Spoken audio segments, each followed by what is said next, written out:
It's been said that we live in a narrative culture. It's through stories that we shape meaning. The most powerful story wins. Stories have the ability to shape how we feel and even what we believe to be true. How important is it then to be aware of the stories that are moulding the minds of our children?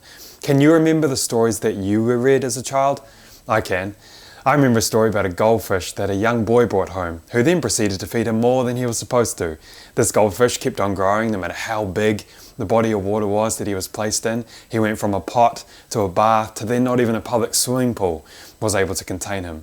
It's a harmless and amusing story, and I remember it from 20 years ago, but it stuck with me because that is the power of a story. Stories mould the emotions of people, and particularly children.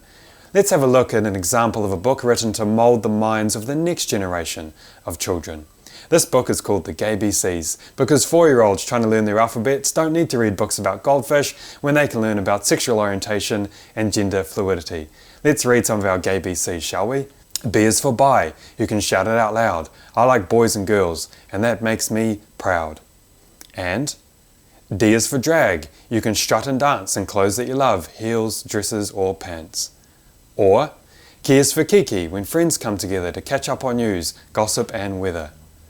If you don't know what a kiki is, which I did not, so clearly I too am learning my ABCs for the first time, here's a definition from Wikipedia.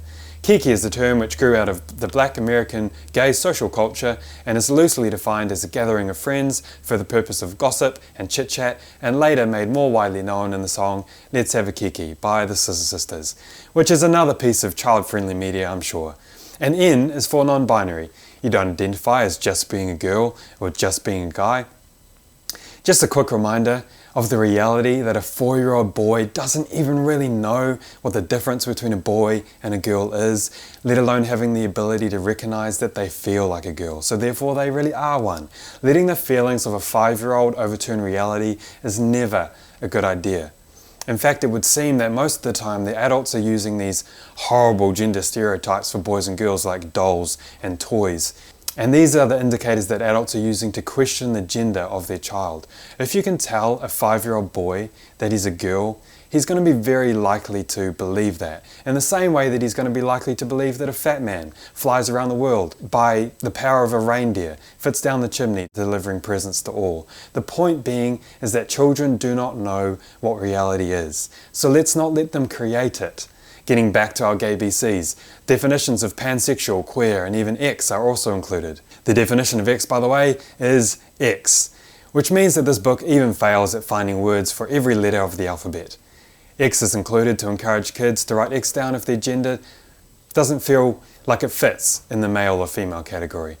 And so obviously the motivation behind the writing of this book was precisely 0% to help children learn their ABCs and 100% with the goal to brainwash children in gender ideology and sexuality before they even have the ability to read. But as we know, most children are more likely to consume the majority of the stories from TV today rather than books. So if there were people out there wanting to indoctrinate your kids about gender and sexuality a couple years after they have the ability to walk, then TV would be a great way to do this.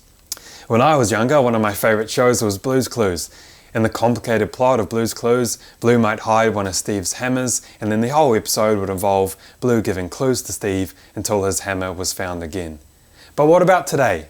What is Blue helping your children find and learn about today? Hey Blue, look at all these families! Hi families! It's time for a pride parade! Families marching one by one, hurrah, hurrah! Families marching one by one, hurrah, hurrah! This family has 2 mommies, they love each other so proudly, and they all go marching in the big parade! Families marching 2 by 2, hurrah, hurrah!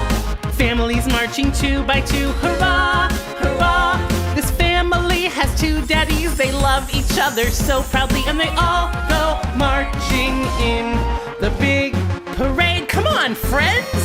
Families marching 3 by 3, hurrah, hurrah!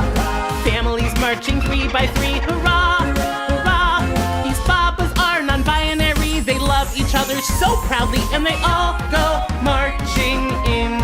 Yeah, so in case you as a parent wanted sexual orientation and gender to be taught to your preschooler on your behalf, don't worry, Blue the dog has got you covered. But if you believe that as a parent you should have the right to teach your children on these issues and that preschoolers do not need to be educated on the sexual lives of adults, then I would really encourage you to keep an eye out for how certain groups are trying to mould the minds of our children using media and the power of stories.